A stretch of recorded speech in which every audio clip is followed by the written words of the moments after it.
Hello, welcome to the YouTube channel. It has been a while. I have no idea what I'm doing. I'm going to be honest with you.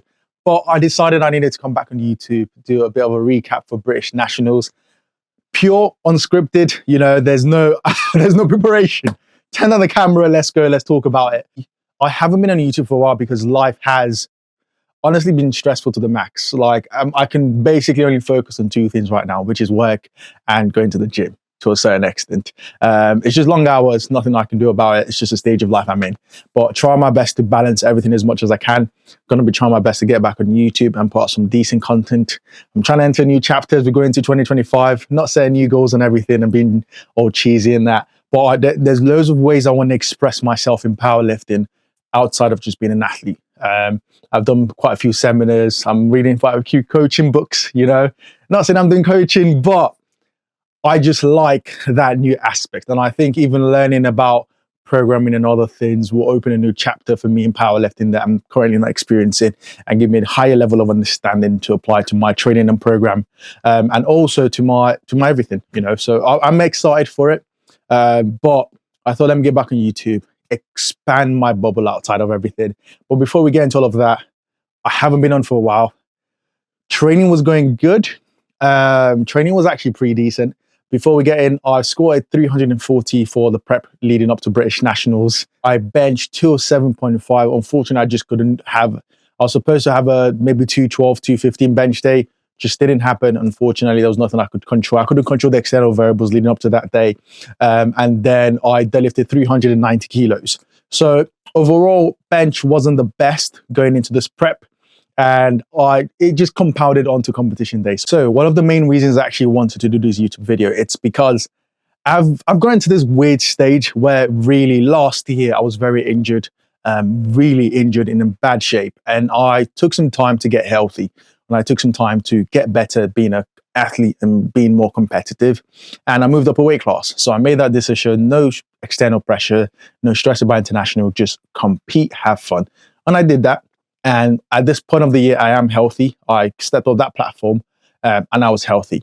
And I don't think I represented myself in the best character afterwards. And I just feel like there was just compounding effects that was going on that day. Unfortunately, squats went well. We had the plan to execute. Squats went really good. Bench didn't go as great as we wanted. And then by the time I put my last deadlift down, I genuinely thought I was going to come fourth. And then by the time Indy pulled and Nonso pulled, I just felt a frustration that I was in this position where I thought I would come fourth. Even though I came second, I hated that feeling where I came off the platform and I thought, damn, I messed up and I'm going to come fourth. What was all the years worth of work for? And it wasn't a representation of who I am. It's not a representation of the reality of my situation. And I've been listening to quite a few podcasts of top level powerlifting athletes. And there seems to be this narrative that's growing of, if I don't win, if I don't get to the top, what's the meaning of it? What's the point? Like, why am I working so hard if I'm not at the top, if I'm not the best in the world? And I think that's very selfish. And I understand it because we want to be top level athletes and we have that ego and we have that drive and it's what keeps us pushing. But in reality, it's not. It makes no sense. Like when you think about it, you can't be a coach. You can't be a person that's motivating other people, talking to other people and telling them, hey, keep grinding, keep working, your time will come, or, enjoy powerlifting for what it is. Like I'm telling people I'm coaching you to be maybe potentially one of the best in the world one day. Who knows whether you're going to reach that stage. But at the same time, you are that pinnacle. And then you feel like if you don't get to the top of the mountain, it's not worth it. It's not worth continuing. It's almost like you're saying the last 8 years of work suddenly don't matter for this next 3 to 6 months of you trying to chase being at the top. I don't know, and I don't want to enter that bubble. I don't like when I hear people say that. So it doesn't make sense for me to behave in that form. I am happy that I got second at British Nationals, and although it wasn't my best performance, it wasn't necessarily I was unhappy with coming second. It was just I was unhappy with the position I was in, where I felt like I wasn't able to express my strength, and was put in a position where I had to watch, and I thought I would actually come fourth on the day, only turned up second. So there were some positives. I was a bit of a child on the day, but apologies to anyone who talked to me on that day. I was not in the mood to talk. Like, some guys came over, I think it was Barber Coalition, tried to film. I was like, bro, I don't want to chat to you, man, at all right now. But apologies for that. But it is what it is. I think I'm a lot better now. I just need to get better bench. But overall, training went as well as I could physically make it go. But that's life. The training itself was good. Competition day, I felt nervous, but I tried my best to feel as good and comfortable as I can. We started off with squats, so I'll sort of let my attempts play through. First attempt, second attempt, third attempt, and then we'll just discuss very quickly.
So the game plan for squats was very simple: execute and feel fresh at the end, because we had pull 319 training, not the fastest, but it felt like if we could do that in training, that meant we were really coming into competition expect to pull 395 minimum. It just wasn't. So squats went good according to plan. We wanted to go conservative. We thought that 350 should be there, but we just thought, hey, there's no point.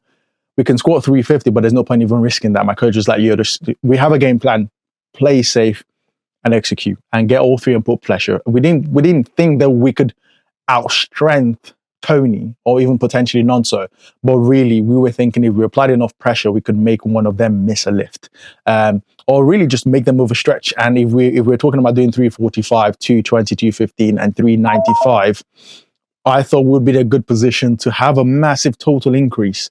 The goal is to win, but also to compete and be a competitive enough athlete that, irrespective of my total, if I had that total, it would make me at least top 2. So that was the plan. So squats went good. We went conservative on squat, and then we started warming up a bench. Now, I think I know why deadlifts didn't turn up, and it's just because bench. Let's let bench play out, and then we'll talk about it.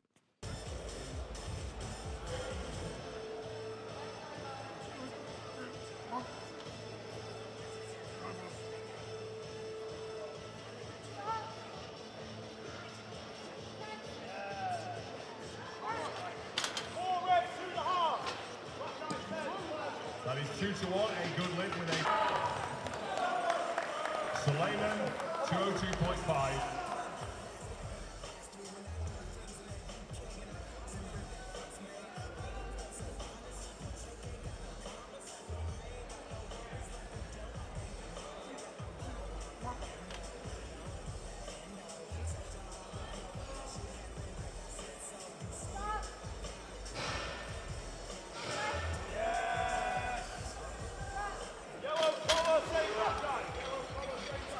That is 2-1.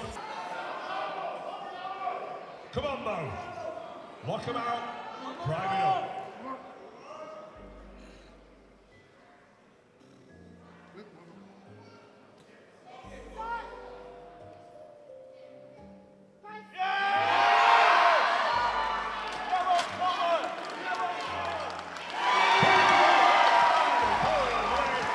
So bench did not go according to plan at all. And it was probably just compounded by the fact that I didn't have the best bench prep. I mean, I came from a very good block beforehand where I attempted 205 for a double, missed it. But after that session, that week of, I filled like a 120 kilo bench on the Saturday. And it was pretty much like a rehab back all the way until comp week, where I felt like, okay, I'm in a good enough position. And I was very hopeful that irrespective of what happens, I should be able to muscle up 215. And we thought that should be good enough, even though we hadn't necessarily peaked bench because of the injury. I was dealing with some bicep tendonitis. Now, surprise, surprise, because of the bicep tendonitis, I think, or because of just random technique errors on my part, on my side, my lockout on the rack had just gotten softer. Irrespective of what the judges, the jury, or whatever happened, I think that was a technical flaw on my side. So I have to own up for it. I would have preferred there was better communication on the day to fix it, because it's a very easy fix. It was just some clarity between first and second attempt. But as an athlete, we're there to compete. I messed up. I'm just happy I didn't bomb out. So that had a mental knockoff on me. I'm not gonna lie to you, because as soon as I benched, I was just cramping randomly on the sides, and I think that's why my deadlift didn't turn up. First of all, my mentals was just down. I tried my best to maintain composure, irrespective, and also my lateral quads were just cramping randomly. A Bonike bomb saved the day, so I was good there. I was able to pull all 3 deadlifts. But by the time I was pulling, I was pretty much fatigued, both physically and mentally at the same time.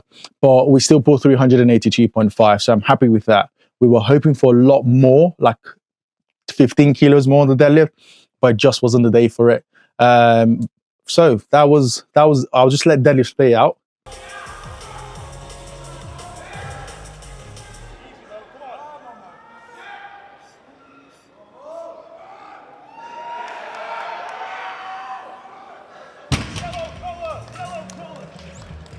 White lights and a good lift from Mo.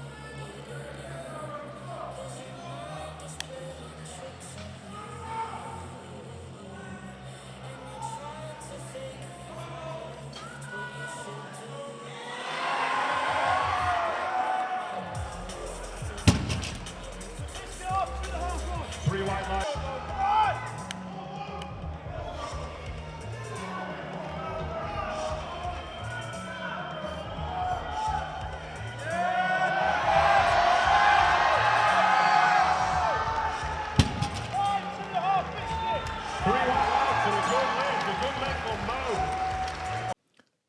So I'll let deadlifts play out. We had the first attempt with 350 kilos. From there, we went to 377.5, and then we finished off with 382.5 to secure second ahead of Nonso.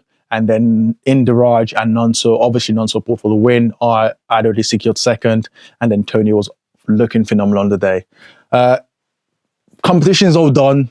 There's nothing else I can do to control. Like, hey, as much as I can say I'm unhappy with my performance, I still came second, and I'm still in a blessed position to represent the country internationally. As to what I'm going to do for my international appearance next year, I don't actually know. There's Euros and there's IPF Worlds, so those are 2 massive meets. The only problem with Euros is obviously it lands during Ramadan period, so I'm going to be peaking throughout the whole of Ramadan and competing during Ramadan. So that's a tough one, but there's obviously a lot on the line to do Euros. So we'll see whether or not we do it. As of now, I put my name down for it, but I need to decide as to what's going to actually happen. I need to commit to a plan. But I'll definitely be at IPF Worlds. I think that's the main priority. I need to fix my bench. I need to build. I need to grow. I need to get stronger. So I had an amazing bench session to start off the week. We just hit some volume, like just volume. I'm just going in volume jail for like bench right now. So I think I had like bench. I started off with 135, and then I went to 155 for 5, and then I did a 4x4 with 165. So it was just a ton of volume right now, and then close grip bench, which was awful. Like I almost like close grip bench. The way I was setting up, it was just brutal. Like it just hurt. My triceps still hurt to today. But I know that this work, I need to increase my baseline by a lot. I need to turn up with a bigger bench if I want to be competitive on the world stage. And hopefully I can take you guys along the journey. Whether or not we do Euros, I'm probably around 70-30 right now for Euros. Because I think I can do it, because it's not too bad with the timing now, and especially in March. But it will be brutal. And then we have IPF Worlds in June. So it's a long period, it's a long time. There's loads of things to do. And there's loads of areas I want to explore in powerlifting just outside being an athlete. So hopefully you guys stay tuned. I haven't been on here for a long time. It's a bit of a quick recap. Training went well to an extent. Competition went well to an extent. Back to training again. And hopefully we can have a better showing next time. So thank you very much. Please keep on hounding me. If you're interested in YouTube videos, just hound me so I can actually make this content. But peace, and I'll catch you guys next time.